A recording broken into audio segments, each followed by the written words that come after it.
Hey everyone, welcome back to my kombucha channel, where we dive into kombucha, fermentation, and more. Today, we're tackling a question that might seem simple, but could have some serious consequences for your kombucha brew.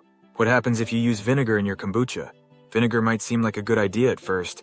After all, it's acidic, like kombucha. But before you reach for that bottle, let's break down why it's not the best choice for your brew.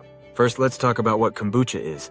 Kombucha is a fermented tea made using a SCOBY, which stands for symbiotic culture of bacteria and yeast. The SCOBY feeds on the sugars in the tea and produces a variety of beneficial acids, probiotics, and a little bit of alcohol. Now, vinegar, on the other hand, is a completely different type of fermented product.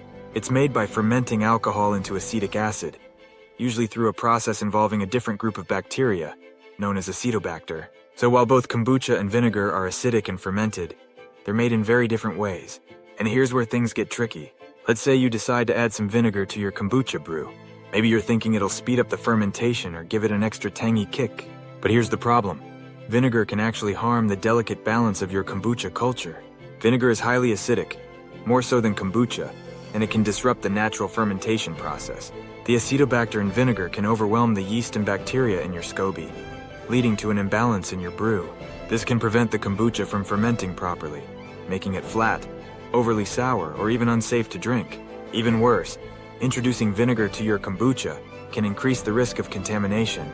Vinegar can make your brew more susceptible to harmful bacteria or mold, especially if the vinegar isn't pasteurized. And trust me, you don't want that. So why is vinegar not recommended for kombucha? Simply put, it's all about maintaining that perfect balance. Kombucha is a self-sustaining ecosystem of good bacteria and yeast. Adding vinegar disrupts that balance and can lead to all sorts of problems, from bad flavors to potential health risks. Instead of vinegar, let your kombucha ferment naturally. It might take a little longer, but the results will be worth it.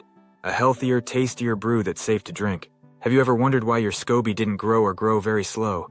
Then don't miss our next video where we are going to talk about why the kombucha didn't grow a SCOBY. So there you have it. While vinegar has its place in the kitchen, it definitely doesn't belong in your kombucha brew. Stick to the basics, trust the process, and you'll have a delicious batch of kombucha in no time. Thanks for watching. If you found this video helpful, don't forget to give it a thumbs up and subscribe for more tips on brewing kombucha and other fermented goodies. Until next time, happy brewing!